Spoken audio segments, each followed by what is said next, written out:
पिछले कुछ हफ्तों में सोने के दामों ने ऐसी छलांग लगाई है कि हर कोई हैरान है।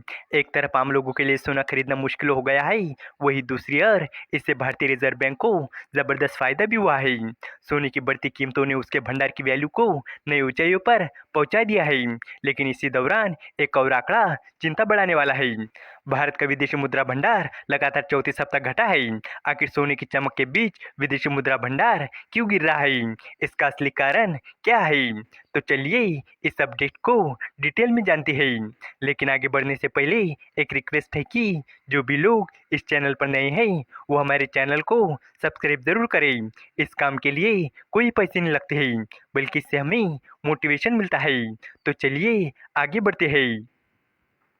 सोने के भाव में इन दिनों अचानक तेजी दिख रही है। शुक्रवार 17 अक्टूबर 2025 को इसका भाव 1,34,200 रुपये प्रति 10 ग्राम पर बंद हुआ। इससे हमारे लिए सोना खरीदना भले ही मुश्किल हो गया हो, लेकिन रिजर्व बैंक को इससे फायदा हुआ है।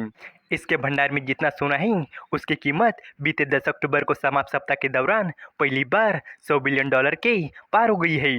हालांकि इसी सप्ताह अपने विदेशी मुद्रा भंडार में एक बार फिर से कमी भी दिखी है। ये लगातार चौथा सप्ताह है जब अपना विदेशी मुद्रा भंडार घटा है। भारतीय रिजर्व बैंक की तरफ से शुक्रवार को जारी किए गए आंकड़ों के मुताबिक 10 अक्टूबर 2025 को समाप्त सप्ताह के दौरान भारत के विदेशी मुद्रा भंडार में $2.18 बिलियन की कमी हुई है। इससे एक सप्ताह पहले भी इसमें $276 मिलियन की कमी हुई थी। अब अपना विदेशी मुद्रा भंडार घटकर $697.78 बिलियन का रह गया है।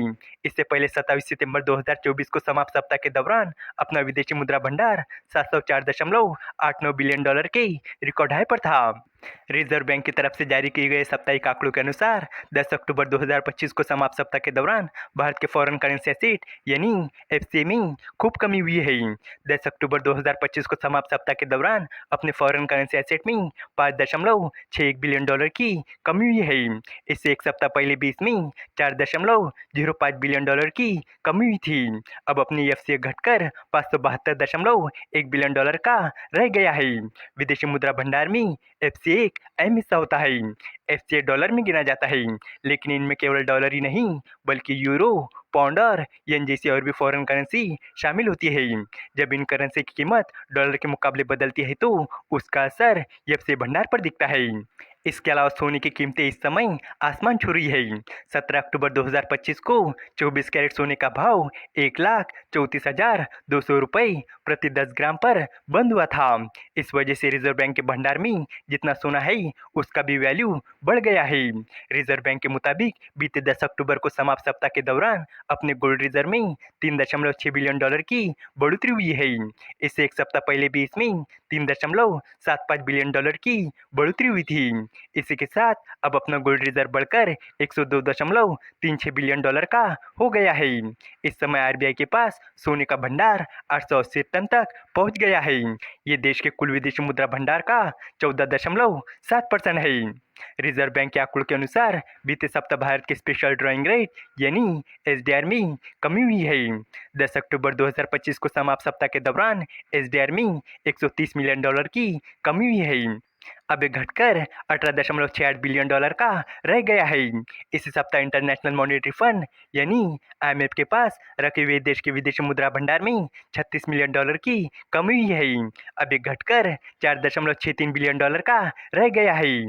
वही अगर हम अपने पड़ोसी देश पाकिस्तान की बात करें तो एक रिपोर्ट के मुताबिक स्टेट बैंक ऑफ पाकिस्तान ने बताया कि 10 अक्टूबर 2025 को समाप्त सप्ताह के दौरान स्टेट बैंक ऑफ पाकिस्तान के फॉरेक्स रिजर्व में $21 मिलियन की बढ़ोतरी हुई है। इसी के साथ स्टेट बैंक ऑफ पाकिस्तान के पास कुल फॉरेक्स रिजर्व $14.44 बिलियन का हो गया है। इसके अलावा पाकिस्तान के कमर्शियल बैंक के पास भी $5.37 बिलियन का फॉरेक्स रिजर्व है। इस तरह पाकिस्तान के पास कुल मिलाकर करीब $19.81 बिलियन का फॉरेक्स रिजर्व हो गया है, जो कि भारत के फॉरेक्स रिजर्व से काफ़ी कम है। और आप यहाँ से अंदाज़ा लगा सकते हो कि पाकिस्तान की कैसी हालत है। इस वीडियो का कंक्लूजन यही है कि हाल ही में सोने की बढ़ती कीमतों ने भारतीय रिजर्व बैंक के सोने के भंडार को रिकॉर्ड ऊंचाइयों तक पहुंचा दिया है, जिससे आरबीआई को काफी फायदा हुआ है। लेकिन लगातार घटता हुआ विदेशी मुद्रा भंडार चिंता का विषय बन गया है। खासकर एफसीआई, एसडीआर और आईएमएफ में रखे हुए भंडार में कमी ने आर्थिक सावधानी की जरूरत को साफ किया है। भारत के भंडार की मजबूती पड़ोसी देशों की तुलना में काफी बेहतर है। यही समय है जब आर्थिक रणनीतियों पर ध्यान दिया जाए और विदेशी मुद्रा भंडार की स्थिति को संतुलित किया जाए, ताकि भविष्य में वित्तीय स्थिरता सुनिश्चित हो सके। उम्मीद है कि आपको ये जानकारी पसंद आएगी और भी इसी तरह के इंफॉर्मेटिव वीडियोस के लिए हमारे चैनल को सब्सक्राइब करें। धन्यवाद।